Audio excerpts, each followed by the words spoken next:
ఇంటికి ప్రధాన ద్వారం చాలా ముఖ్యమైనది. ఆదాయం వృద్ధి చెందడానికి, ఆర్థిక సమస్యలు పరిష్కారం కావడానికి, జీవితంలో పురోగతి సాధించడానికి, కుటుంబం సుఖ సంతోషాలతో పురోగమించడానికి ఈ ప్రధాన ద్వారం ఎంతగానో ఉపయోగపడుతుంది. ప్రధాన ద్వారానికి వాస్తు శాస్త్రం అత్యంత ప్రాధాన్యమిస్తోంది. ఇంటి సింహద్వారం విషయంలో మీరు వాస్తు సహాయం తీసుకోవడం మంచిది. వాస్తు ప్రకారం ఇంటి ప్రధాన ద్వారం వద్ద ఉంచే వస్తువులు, మొక్కలు, చిత్తరువుల విషయంలో కూడా శ్రద్ధ తీసుకోవాల్సిన అవసరం ఉంది. పెద్దగా ఆర్థిక భారం కూడా కలిగించని కొన్ని చిట్కాలతో ఆర్థిక పరిస్థితిని బాగా మెరుగుపరుచుకోవచ్చు.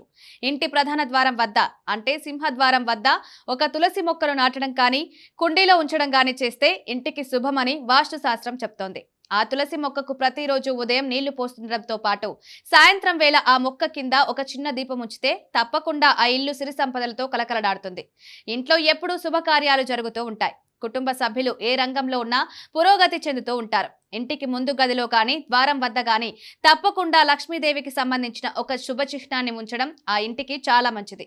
దీనివల్ల ఇంట్లోకి ఎటువంటి నెగిటివ్ ఎనర్జీ ప్రవేశించకుండా అవకాశం ఉంటుంది.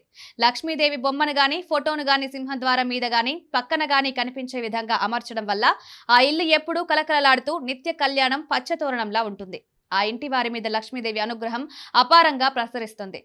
అతి తక్కువ కాలంలో, అతి తక్కువ ప్రయత్నంతో ఆ ఇంట్లోని వారు ఆర్థిక సమస్యల నుంచి బయటపడడం జరుగుతుంది.